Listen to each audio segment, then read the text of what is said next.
On accueille notre prochain invité qui est propriétaire de Sphère Extermination, qui commandite d'ailleurs le segment, ou commanditait jusqu'à tout récemment, encore aujourd'hui, le segment du closer de Jeffrey Dupont, donc colonel Bébite, comme on l'appelle ici à la station, Jeffrey.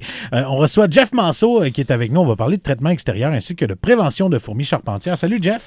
Salut les gars, ça va bien? Yes. Je me permets de t'appeler Jeff parce que on se connaît depuis longtemps. Jeff était un de mes fidèles à la radio dans le temps que je travaillais au bord de la rue. Il appelait souvent à la radio. On a même joué au hockey ensemble pendant un certain temps dans des ligues estivales et tout ça. Fait que très content de t'accueillir cet après-midi. Moi aussi, je suis en très studio. content d'être ici pour parler de mon métier et de ce qui me passionne à tous les jours. Ben c'est ça, tu es dans le domaine de la bébête depuis longtemps. Je veux que tu me parles un peu en fait de Sphère Extermination. C'est parti de où puis c'est quoi exactement votre mandat là? Dans le fond, nous, on est une entreprise de gestion parasitaire à la base. On est situé en Mauricie, une entreprise familiale basée ici à Trois-Rivières. Puis nous, dans le fond, on est vraiment une compagnie d'extermination comme tous les autres. On fait du commercial, du résidentiel, de l'institutionnel aussi. Puis, on s'occupe de tout, vraiment, tout ce qui est préventif, mais aussi des réseaux commerciaux complets. Puis, on fait de tout, finalement. Des punaises de lit, des blattes, on touche de tout. Il n'y a rien qu'on fait pas, là, finalement. Fait que n'importe quelle bébite, on peut s'en sauver de ces exact. On peut m'appeler Monsieur Bébite, pas de bébite. Je veux qu'on parle de traitement extérieur parce que le sujet d'aujourd'hui, c'est on va parler de fourmis charpentières parce que ça peut devenir un problème. Aussitôt que tu te ramasses avec des fourmis charpentières, ça peut être un lourd problème à la maison. Donc, à la base, on y va avec un traitement. Qu'est-ce que tu proposes justement pour ces fourmis-là? Parce que des fois, on peut regarder sur le terrain, puis là, on commence à remarquer, OK, j'ai un nid là, j'en ai un autre, OK, là, ça commence à devenir intense. Souvent, sur chaque maison ou chaque alentour de maison, on a tout le temps comme une source de problème qui peut être finalement un nid dans un arbre malade qui peut entraîner à avoir un nid de fourmis charpentières à l'intérieur. Puis c'est à ce moment-là, finalement, que vous voyez les fourmis circuler sur vos terrains à l'extérieur. Ou des fois aussi, ça peut être juste complètement sur des fils électriques. Vous voyez, on appelle ça des routes biologiques. Vous voyez vraiment, là, tu sais, c'est des fourmis qui suivent à la queue leu. Ouais. Puis au départ, tu as la reine, puis elle, c'est vraiment la reine qui gère l'entièreté du nid.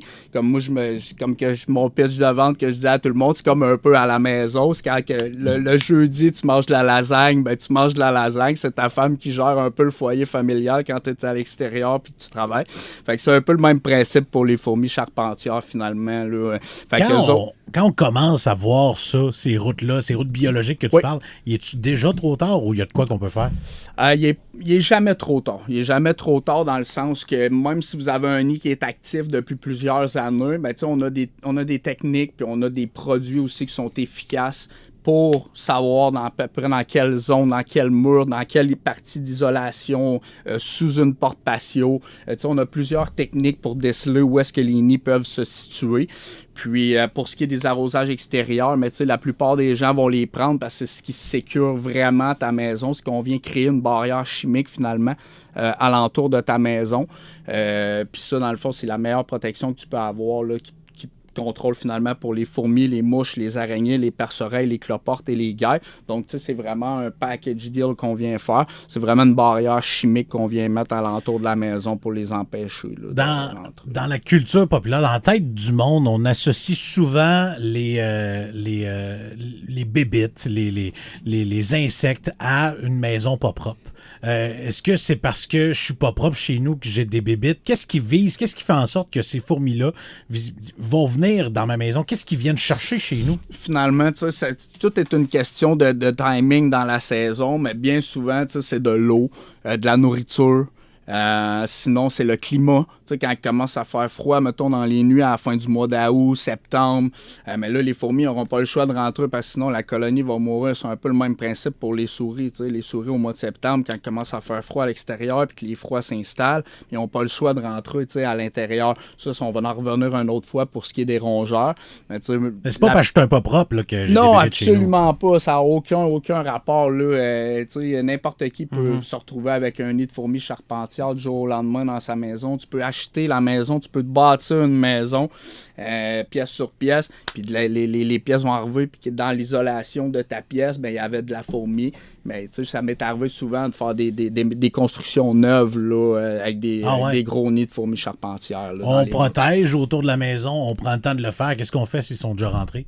Quand ils sont déjà rentrés à l'intérieur, ben là, nous, on est une compagnie qui fait vraiment attention aux façons qu'on travaille. On travaille vraiment sécuritairement. On est une des seules entreprises qui travaille vraiment avec des appâts, 100% avec des appâts sécuritaires, autant pour les animaux, pour les enfants que pour les humains qui sont à l'intérieur. Donc, on vient vraiment travailler avec des appâts en gel, en pâte, en granulé. Puis, on vient aussi faire des injections à l'intérieur des murs quand on commence à savoir pas mal dans quelle partie du mur qui se situe. Avec le temps, on a l'expérience, on a les expertises pour savoir de où est-ce qu'ils sont le plus fréquemment. Donc, une fois qu'on sait où est-ce qu'ils sont, ben là, on y va en injectant à l'intérieur des murs. Et tu parles d'appât, là, exactement. Pourquoi on utilise ça? Qu'est-ce que c'est exactement? Dans le fond, c'est bien simple. C'est que moi, j'ai travaillé pour beaucoup d'entreprises avant de partir à mon compte, puis je me suis rendu compte avec le temps qu'il y a des techniques de travail qu'on faisait qui étaient vraiment désuets, qui dataient des années 70, qui était vraiment peu efficace.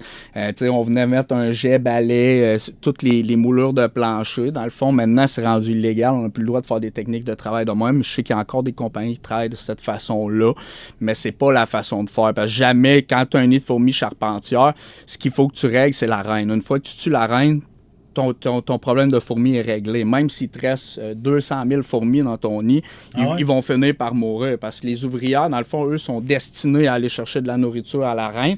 Puis quand les ouvrières, ils meurent, puis ils ramènent plus la bouffe à la reine parce qu'on a mis un produit chimique, mais la reine, elle, dans ce temps-là, elle split le nid ou elle change le nid de place. Fait que là, ça devient compliqué, ça devient beaucoup plus difficile à intervenir puis à régler le problème de la bonne façon. Il faut vraiment utiliser des techniques sécuritaires, des appâts. Faut changer un peu la mentalité là, dans le milieu. Il faut devenir un petit peu plus 2.0, là, je dirais, là, un petit peu plus aussi tout en faisant attention à la faune et à la flore. Là, à l'environnement. Exactement. C'est quoi les autres trucs que tu recommandes là, pour les gens dans le char à la maison qui écoutent et qui se disent OK, ouais, je pense que j'ai peut-être un problème. Qu'est-ce que je fais chez nous? Là? Ben, tu sais, c'est sûr, là, je vais comme un peu prêcher pour ma paroisse, mais moi, c'est sûr que si j'ai une maison, je mets un investissement. On sait de plus en plus comment les maisons, ça coûte cher de nos jours, en bas d'un 400 000. C'est difficile de se trouver une maison qui est convenable, on s'entend. Fait que c'est quand même de l'argent, c'est quand même, on travaille fort pour notre argent. Fait que moi, je conseille vraiment l'arrosage extérieur, soit en prévention. Juste en prévention, c'est la meilleure prévention que tu peux avoir. Donc, moi, c'est sûr que je te conseillerais vraiment de traiter la maison à l'extérieur pour venir faire une barrière chimique pour justement, comme que je dis, c'est c'est quand même beaucoup d'argent qu'on met dans notre maison. Fait que, en venant mettre une barrière chimique, tu viens sécuriser un peu ton investissement. Là, c'est mieux faire ça que de faire rien puis de regarder les fourmis. C'est pas normal que tu vois des fourmis charpentières faire des allers-retours proches de ta structure de maison. Là. Déjà là, on va se permettre l'anglicisme, c'est un red flag. C'est un red flag. C'est un red flag, exact. J'espère que je me ferai pas lancer des roches, mais oui, c'est un red flag, effectivement. Écoute, t'enquête, là, je veux juste qu'on parle parce que je me posais la question tantôt, je parlais des grosses bébites, là, tu sais, les grosses crunchs. Ouais, tu les appelles les scrunchs. Je sais pas comment le vrai nom de ces bébites-là. C'est un scarabée, c'est un quoi? Un genre de gros scarabée avec des longues antennes, là, puis c'est noir, puis Caroline, je sais pas, chez nous, dans le quartier, on dirait qu'on s'est ramassé avec ça pas mal à Trois-Rivières, de ton côté, Sergio, j'en ai eu, moi aussi, quelques-unes. C'est-tu un problème qu'on a dans la région? C'est-tu nouveau, cette bébête-là? Il y en a de plus en plus, effectivement. Licorne, dans le fond, qui en a de plus en plus cette année. Je ne sais pas si c'est dû probablement à l'humidité. Je pourrais pas vous dire exactement la cause qu'il y en a de plus en plus, mais oui, effectivement, on a pour des maison, appels. Non, absolument pas, absolument pas. Là. Vous allez pouvoir en retrouver peut-être une fois de temps en temps qui rentre par la porte patio, mais rien qui est dommageable pour votre maison. Rien pour rester dans les murs. Exact. C'est juste fatigant, puis ça fait peur à nos femmes, mais Mais sinon... Les petits Christy du scarabée japonais aussi. Ouais, mais ça a là, l'air de te faire peur, toi aussi. Hein? Non, non, mais j'aime pas ça. Moi, des bébites. Mais ça aussi, c'est une autre chose. Il faut avoir une certaine pudeur pour travailler quand même dans le domaine. Toutes les sortes de bébites, de rongeurs, tout ça. Il faut pas que ça te dérange non plus. Là, non, c'est sûr que je te dirais qu'on en voit de toutes les couleurs dans le milieu. On en reparlera éventuellement. On va avoir d'autres chroniques là-dessus.